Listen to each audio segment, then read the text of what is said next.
Donasinya bosku. Kalau cukup donasi kalian semua buai ngopi sama buka cerita. Besok malam Mimin update 50 bab. Kalau tak ada donasi Mimin tidak update. Karena habis stok ceritanya. Kelvin Hendra. Bab tahun 1099 sampai tahun 1103. Di dalam sekte Dewa Penyihir ada banyak teknik yang aneh dan unik ujar Parlan. Misalnya seperti memelihara lintah dan mengendalikan binatang. Orang-orang yang berasal dari sekte ini adalah para psikopat. Kelvin menatap Dante. Setelah berpikir dengan cermat, saat pertama kalinya dia bertemu dengan Dante, memang saat itu dia melihat pakaian Dante sangat aneh. Dante berkata dengan seksama, aku adalah jenis yang normal, ya. Pokoknya kita harus berjalan sesuai dengan rute ini. Perkara bagaimana caranya, serahkan saja pada Dante, kata Parlan. Tidak masalah. Dante mengangguk. Dia mengayuh dayung dan perahu mereka kembali berlayar maju. Waktu berlalu setiap detik. Kabut di sekitar menjadi sangat tebal. 4 orang itu sudah melewati periode pembukaan mata batin dan sudah membukanya masing-masing, tapi jangkauan penglihatan mereka hanya sejauh puluhan meter. Berbekal peta di tangan mereka, mereka masih bisa membedakan arah dengan jelas. Jika orang biasa yang masuk ke sana, di bawah kabut tebal ini, jarak pandangnya mungkin hanya beberapa meter saja. Kira-kira sudah 1 jam berlalu, Parlan memegang potongan peta pertama, lalu mengamati situasi di sekelilingnya yang dipenuhi dengan kabut tebal. Ketika itu, dia berkata, potongan peta pertamanya hanya sampai di sini. Kelvin terkejut dalam hatinya. Di tempat ini ada banyak sungai dan gunung, hingga mirip seperti labirin alam. Tanpa peta, sulit sekali untuk menemukan tempat yang benar. Di waktu yang sama, ada formasi dilarang terbang yang menggantung di udara. Itulah yang membuat tempat ini terisolasi dari dunia luar. Anak muda, selanjutnya kuserahkan padamu. Kata Parlan. Dante mengangguk, dia menatap Kelvin dan berkata, giliranmu untuk mendayung perahu. Kelvin mengangguk, lalu segera mengambil dayungnya. Dante berdiri di tepi perahu, lalu menggerakkan tangan kanannya sedikit, sambil mengeluarkan umpan ikan. Siu. Dante segera menebarkan umpan ikan di sekitarnya. Permukaan air mulai tampak bergelombang. Kelvin menatap ke bawah. Di sekeliling perahunya, berbagai jenis ikan mulai berkumpul dan membentuk kelompok yang sangat besar sambil berputar-putar. Dante menarik nafas dalam-dalam. Kedua tangannya bergerak dengan sangat aneh, lalu dia menggumamkan sesuatu di mulutnya. Duluma Himuru. Dia mengucapkan beberapa mantra yang sulit dimengerti. Dante berkata, berkumpul. Bersama dengan suara Dante, tubuhnya memancarkan aura aneh, lalu sebuah gas abu-abu perlahan menyeruak dari tubuhnya dan melingkupi ikan-ikan di sekitarnya. Seiring dengan jatuhnya gas tersebut, kelompok ikan yang sedang berkumpul tiba-tiba menjadi sangat patuh. Mereka segera mempertahankan satu posisi dan muncul ke permukaan air. Kelvin melihat pemandangan di bawah dan sorot matanya tampak heran. Sekar berteriak kaget dan berkata, hebat sekali. Dante tersenyum, lalu menoleh ke arah Parlan dan berkata, senior, pinjam potongan peta terakhir. Parlan mengangguk, lalu memberikan potongan peta terakhir pada Dante. Kemudian, Dante menerimanya dan membuka petanya di depan kumpulan ikan, sambil menunjuk titik merah tujuan mereka, seraya bertanya, semuanya, apa kalian tahu area di sekitar titik merah ini? Jika kalian tahu, bergeraklah. Jika tidak tahu, mohon untuk segera membubarkan diri. Kelvin menatap Dante dengan ragu-ragu dan berkata, apa ikan-ikan ini paham dengan ucapanmu? Namun, yang membuatnya terkejut adalah, setelah Dante selesai bicara, sekelompok ikan itu mulai tenggelam di dalam air. Kelvin mengerutkan keningnya dan melihat sekeliling. Plop, plop. Tidak lama kemudian, beberapa ikan di samping mulai berjuang dengan giat, seolah mereka sedang memuji Dante. Hal itu membuat mereka merasa senang. Dante segera berbalik dan bertanya, apa kalian bisa mengantar kami ke tempat ini? 3 ikan terus bergerak-gerak. Dante tersenyum di wajahnya dan berkata, kalau begitu, kalian bertiga yang memimpin jalan di depan. Kami akan mengikuti kalian dari belakang. Dengan begitu, kami akan lebih mudah untuk menentukan arah. Setelah kami sampai di tujuan, aku akan memberi kalian banyak makanan. Gol! 3 ekor ikan itu tiba-tiba menyelam ke dalam air, lalu segera berenang menuju ke depan, sementara ikan lainnya segera mengikuti di belakang ketiga ikan tersebut. Kelvin menatap semua adegan ini dengan takjub. Jangan melamun, cepat ikuti ikan-ikan itu. Kata Parlan dengan tidak sabar. Kelvin mengangguk. Dia segera mengayuh perahunya dan mengikuti kelompok ikan ini. Mereka melewati kabut tebal dan terus bergerak di antara gunung 1000 pedang. Jika tanpa arahan dari ikan-ikan ini, mereka benar-benar tidak tahu bagaimana cara untuk sampai di tujuan mereka. Perahu berlayar maju dan melewati satu gunung ke gunung lainnya.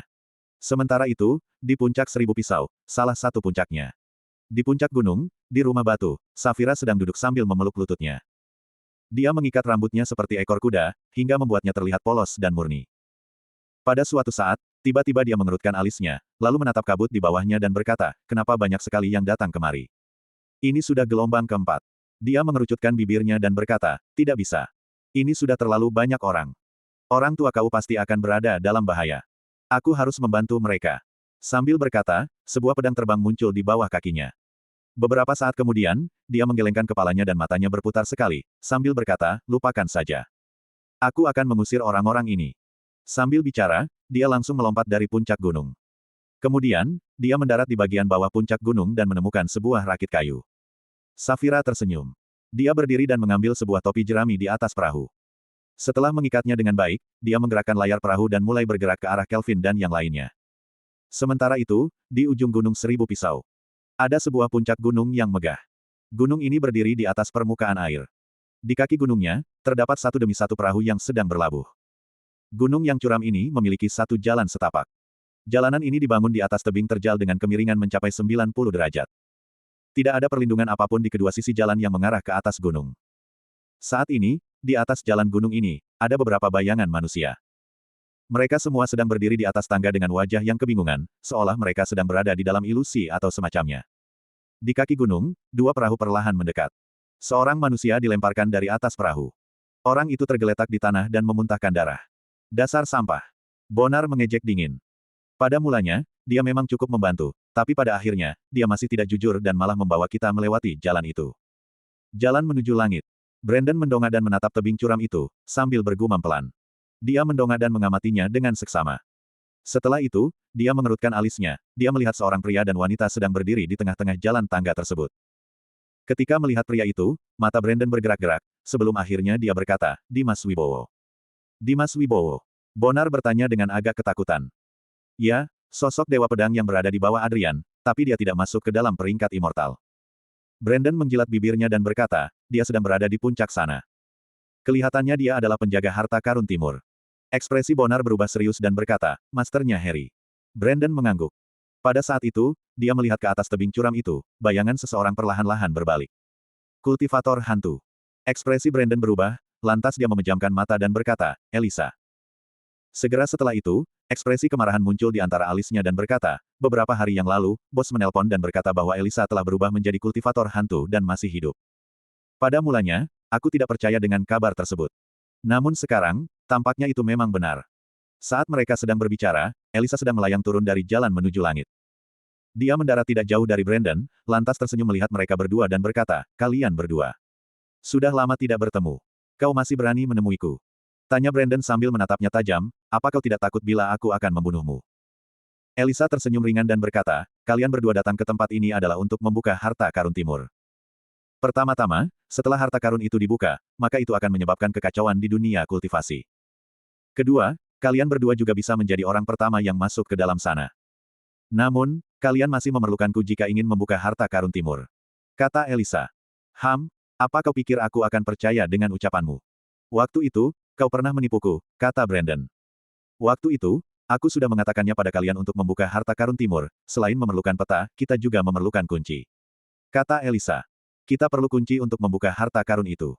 Dan kuncinya saat ini adalah orang yang dijaga oleh Adrian. Namun, waktu itu kalian tidak percaya, bahkan berusaha untuk membunuhku. Elisa menghela nafas panjang dan berkata, jika kalian memilih untuk percaya padaku waktu itu, lalu bekerja sama untuk menemukan kuncinya, mungkin kita sudah berhasil membuka harta karun timur sejak lama. Apa kau pikir aku akan percaya dengan omong kosongmu? Brandon tertawa dingin. Kuberitahu padamu, kata Elisa. Harta karun timur harus dibuka dengan kunci. Apa kau melihat pasangan di atas sana? Mereka adalah penjaga harta karun ini. Aku membawa peta dan kunci. Mereka akan membiarkan kita lewat jika membawa dua hal ini. Percaya atau tidak, kau akan mengetahuinya setelah naik ke atas sana. Brandon mengernyitkan alisnya dan berkata, jadi, bila ingin membuka harta karun timur, kita harus bekerja sama. Tempat ini dipenuhi dengan formasi taktis, jika kita ingin naik, kita perlu menghabiskan banyak waktu, kata Elisa. Peta di tangan kita masih belum lengkap, jadi mereka berdua pasti tidak akan membiarkan kita untuk membuka harta karunnya. Nanti, mereka pasti akan mengusir kita. Saat berbicara tentang ini, dia berkata dengan tenang, jadi, setelah kalian naik, kalian bisa mengkonfirmasinya, lalu mempertimbangkan sendiri apakah mau bekerja sama dengan kami atau tidak. Di antara alis Brandon terdapat sedikit keraguan-raguan, lalu dia menunjuk ke atas pada dua orang di salah satu anak tangga, seraya bertanya, siapa mereka? Satu pria dan satu wanita itu. Kau tidak mengenalnya. Dia tiba lebih dulu daripada kami, kata Elisa. Karena dia berada di sini, kemungkinan besar dia juga datang untuk mencari harta karun timur. Ramai sekali. Brandon mencibir dingin, kalau begitu, aku akan membiarkanmu hidup. Jika nanti kita naik dan semuanya persis seperti yang kau katakan, maka kami berdua akan menahan pasangan itu. Nartuo, jika kau berbohong pada kami, jangan salahkan aku bila aku akan menibunuhmu. Aku akan menunggumu di atas. Elisa tersenyum tipis. Kemudian, dia melayang ke atas lalu mendarat di samping Sophie dan Arthur. Tentu saja, Kelvin tidak tahu tentang semua ini. Saat ini, dia sedang mengikuti sekelompok ikan yang sedang bergerak maju. Perahu mereka berlayar dengan cukup cepat dan area di sekeliling mereka diselimuti oleh kabut tebal. Pada suatu titik waktu, Kelvin samar-samar melihat sebuah perahu yang bergerak mendekati mereka dari balik kabut. Orang yang datang mengenakan topi jerami dan tubuhnya agak langsing. Berhenti, kalian semua. Tepat pada saat itu, tiba-tiba terdengar suara seseorang perahunya berhenti di depan mereka. Kelvin merasakan fluktuasi energi dari tubuh orang itu, hingga membuatnya menghentikan perahu. Dante segera berkomunikasi dengan kawanan ikan, lalu ikan-ikan itu mulai bergerak mengitari mereka. Kalian menggunakan sekelompok ikan untuk memandu jalan. Di atas rakit bambu, terdengar suara dingin, memang ada yang punya kemampuan seperti itu, tapi... Karena kalian memilih jalur air, artinya, kalian memiliki peta di tangan kalian. Orang yang tidak membawa peta dan kunci, sebaiknya segera pergi dari sini. Gadis kecil ini tidak terlalu kuat, tapi sombongnya bukan main. Kata Parlan. Di samping, Kelvin mendengar suara ini dan membuat hatinya bergetar. Kemudian, dia segera membuka mulutnya dan bertanya, Safira. Safira Wibowo. Setelah mendengar suara itu, gadis itu sontak terdiam. Kemudian, dia mengayuh rakitnya dan mendekat dengan cepat. Tidak lama kemudian, wajah yang familiar muncul di mata Kelvin. Kelvin menatap Safira dengan mata terbelalak dan mulut yang terbuka. Wajah Safira tampak sangat gembira saat dia bertanya, Kakak Kelvin, kau datang sangat cepat. Kelvin merasa terkejut, bahkan kulit kepalanya seperti mati rasa. Ketika dia mendengar dari kakek Bayu bahwa Dimas Wibowo merupakan penjaga harta karun timur, dia selalu menganggap bahwa itu adalah nama yang kebetulan sama. Bagaimanapun, dia pernah bertemu dengan Dimas Wibowo di kota Riveria. Satu keluarga mereka adalah orang biasa. Safira adalah gadis SMA biasa yang sedang bersiap-siap untuk ujian masuk universitas. Ibu Safira adalah wanita parubaya yang sangat pandai memasak. Dimas adalah seorang pria parubaya yang jujur dan tulus. Demi melunasi hutang-hutangnya, setiap hari dia dan istrinya bekerja di berbagai tempat sampai kelelahan. Namun sekarang, Safira muncul di tempat ini. Itu berarti bahwa Dimas Wibowo, sang penjaga harta karun timur, memang benar-benar ayahnya Safira. Ini sungguh berada di luar dugaan Kelvin. Dia sama sekali tidak mengerti dan merasa sangat kebingungan. Sekar juga pernah bertemu dengan Safira. Ekspresi terkejut pun terpancar di wajahnya. Senyuman tergantung di wajah Safira, ketika dia bertemu lagi dengan Kelvin, suasana hatinya menjadi sangat baik. Sampai dia melihat Sekar, dia langsung mengerutkan alisnya dan berkata, Kau. Bagaimana kau bisa berada di tingkat roh? Sekar berdiri, lantas tersenyum dan berkata, Safira, sudah lama tidak bertemu. Parlan dan Dante melihat adegan itu, lalu mereka mengerutkan alisnya dan bertanya, ini. Apa-apaan ini? Setelah mengalami kejutan singkat, wajah Kelvin berubah gelap. Diam-diam, dia menatap Safira dan berkata, benar. Apa maksudnya ini? Setelah itu, dia langsung melompat ke rakit Safira, menjewer telinganya dan berkata, beritahu aku apa maksudnya semua ini. Kalau tidak, aku akan memukuli pantatmu sampai lebam. Bersambung.